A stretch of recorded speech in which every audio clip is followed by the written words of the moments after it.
I would now like to invite Ms. Natalie Russmann, Country Director of Konrad-Adenauer-Stiftung, CAS Malaysia, to deliver her special introduction.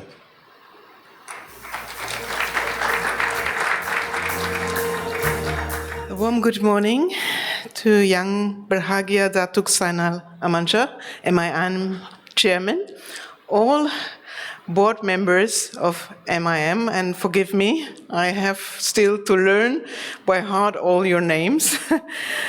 Mr. Samjul Aizan, head of the National AI Office, then Dr. Jasmine Bergum, Regional Director, Legal Corporate Government Affairs for ASEAN, Microsoft, speakers and panelists, ladies and gentlemen, distinguished guests, all that are joining us here, also online, a very warm good morning, and thank you for this beautiful setup. Wow, I'm really amazed. Let me take this opportunity to introduce myself as the new director to the Konrad-Adenauer-Stiftung. And it's really a truly pleasure to be here today and to say that Malaysia is my new home, at least for the next, hopefully 4 to 5 years, and who knows. After moving from Namibia, serving there as the resident representative, and it's a vast, majestic country with an astonishing wildlife, and serving there for about 5 years, previous 5 years, I've now landed here in Malaysia, a place, I would say, equally rich in its diversity. We talked about this earlier. With a diverse culture, and I must say, on top with endless supply, 24/7 delicious food, exotic places to discover. So, I'm really, must say, this is a privilege and not a burden, not at all. And I can start the day in the morning hours with nasi lemak, and then concluding or cooling down, better to say, with chendol on the rocks. I'm really happy about this. And when I accepted this new assignment at Konrad-Adenauer-Stiftung Malaysia, I was prepared to many things. We have to undergo quite a lot, 3 months preparational pre-post training, and consisting of a lot of travels and meetings. But I really do not expect that my first public speech here today would be a deliberation on artificial intelligence. So if I've known this before, maybe I would ask a few days more to get adjusted to the different time zones. So let me also add that after dealing with all the logistics of international moving from one continent to the other, and while I'm still in mid of it, my cat is also already arriving in the country and now undergoing the quarantine. And there are a lot of bureaucracy and logistical matters you have to undergo. I wish I could have the AI more involved, for instance, in searching the right place to stay, either in the vibrant KLCC or in the fancy Bangsa Green Village. But honestly, I'm very much thrilled about this topic, because AI is not just a technological matter or subject. And in preparation to get a bit more serious about this today's session, I consulted AI to find out what is the definition, or what is AI basically. And it's telling me it is an engineered or machine-based system that can, for a given set of objectives, generate outputs such as predictions, recommendations, and decisions influencing real or virtual environments. So it's also about decision making. And it shall be, as already mentioned earlier, about values, responsibility, and again, decision making. And as I embark on my direct ship here, I believe that there's no better place and no better time to have this conversation than here in Malaysia, in the heart of ASEAN, and with Malaysia as the current chairman of ASEAN, to hold the steering wheel, to drive the agenda and the relevance of AI forward.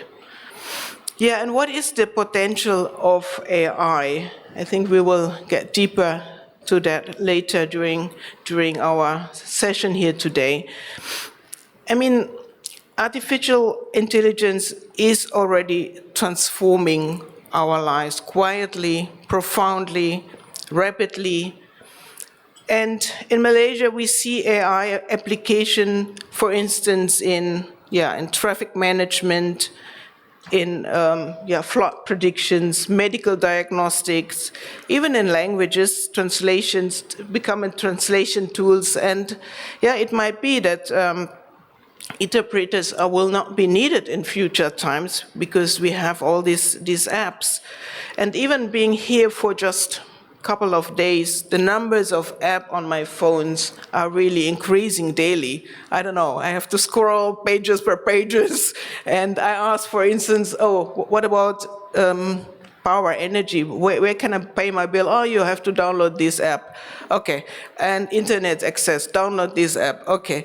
And how do I buy a car? Where is the access to buy a car? Oh, you can look at some car. You can download an app as well. So that's currently my situation. I'm in the mid of this AI, I would say. So, and as you can see, I'm not the youngest person anymore, so I need a bit of time to scroll all this through. And and my son is telling me, Mom, you can do it like this or like that, it's faster. I said, okay, yeah.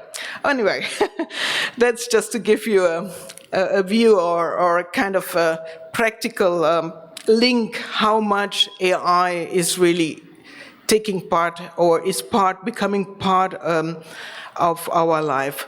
But honestly or clearly, better to say, the potential of AI for sure lays in economic growth, as already mentioned by our chairman.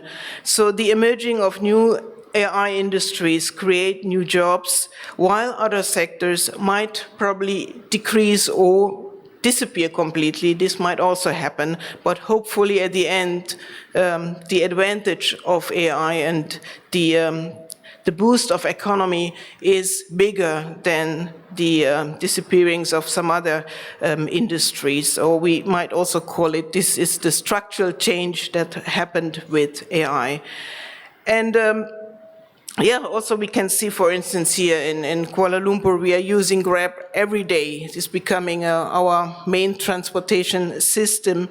And I myself make sure to come to this event on time today by using Grab, for instance. And I was much more ahead of time, right? Okay, another example to look across the border is, for instance, Gojek in Indonesia is also a very common app that includes not just transportation, but also is connected with some other services. And this digital or this artificial intelligence, for instance, in transport, is also affecting the GDP, and it's part of it. And also it's boosting the job creations, since there are a lot of consumers out there who are making use of that daily, and it's a kind of learning by walking, and more services are interconnected, for instance, restaurants, grocery stores, and so forth. So this is also what we can observe. Yeah, the ASEAN region with 10 dynamic and diverse members of states stands at the forefront of a digital revolution. So digital trade, just to mention commerce, e-commerce, has become a critical driver of economic growth, offering unprecedented opportunities for innovation, connectivity, and prosperity. Digital trade, e-commerce, digital services, and data flows is the engine that propels ASEAN's economic growth. So these are the potentials of AI as it's rapidly transforming industries, economies, and society. In ASEAN, AI adoption can advance various sectors, including healthcare, agriculture, and finance. So these are the positive side of it. But of course, with all new industries or emerging industries and developing industries, there's of course a risk. And let me just point out a few of them, and we might get deeper later on during our discussion. So there is a very real concern, for instance, of job displacement. AI can automate tasks, as we know, at incredible speed and scale, especially repetitive ones, common in many industries. And as Malaysia has a lot of industry in the semi-skilled sectors, this could lead to economic dislocation if reskilling is not happen on the same speed.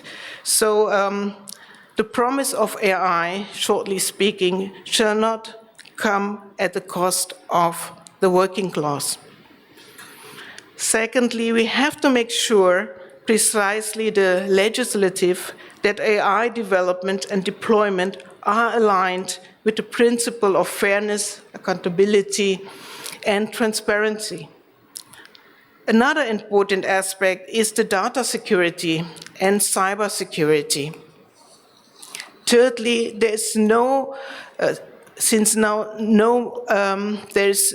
matter of regulation and regional readiness. While some countries in ASEAN have drafted already AI strategies, there is not really a coherent collaborative framework that governs AI's developments in the whole region. So a kind of harmonization of the legislation in that sense. At the same time, many of our existing laws, including Malaysia's Personal Data Protection Act, are struggling to keep up with the speed of this technological change. So, shortly speaking, unregulated AI system can enable social inequalities and violate private rights. So we have to keep these aspects, and there might be more, I just want to point out a few of them, into consideration. Yeah, in conclusion, ladies and gentlemen, then I come to the end. Despite all this risk, I think we shall remain optimistic, not because of the challenges, and not to say they are small, but because they are human-made. And human-made challenges, yeah, there are also human solutions for them. And me as resident representative, Konrad-Adenauer-Stiftung here in Malaysia, we hold firm to our belief in the power of democracy, the rule of law and justice, and also the dignity of individual. And these are the principles and shall guide us when we talk about artificial intelligence. Malaysia's government has laid out an ambitious national AI roadmap aiming to position Malaysia as a regional leader in AI innovation. Across the region, Singapore, for instance, is investing in smart cities. Vietnam is developing national AI strategies, and Indonesia is cultivating tech talent to support its digital economy. So just to see what also happens here in the region. However, AI's potential benefits come with significant ethical consideration that we shall all bear in mind. Therefore, we must ensure that artificial intelligence is not simply governed by algorithms, but guided by ethics. We need to foster inclusive innovation, ensuring that women, minority groups, people with disabilities, and rural communities are not left behind in this digital transition. We need to build on trust between government, private sector, and all players, including civil society, to ensure that this technology serves to the people and not the other way around. And most importantly, ladies and gentlemen, we must approach this in a holistic manner, not as a technical issue, but as a societal. Malaysia, with its diversity, talent, and growing digital infrastructure, is well positioned to take the lead. And I'm proud that CAS Malaysia will be a platform for this conversation, supporting research, dialogue, and regional collaboration on the future of artificial intelligence and digital transformation in the region. And I'm very happy that Konrad-Adenauer Foundation, not just only as a donor, as a partner, I would prefer that terminology, is guiding this with, is holding hands together with MIM to develop and to guide this forward. So let us, ladies and gentlemen, not fear the rise of artificial intelligence, and to look at it with a big motivations and on a positive way. With that being said, I thank you very much. Terima kasih banyak.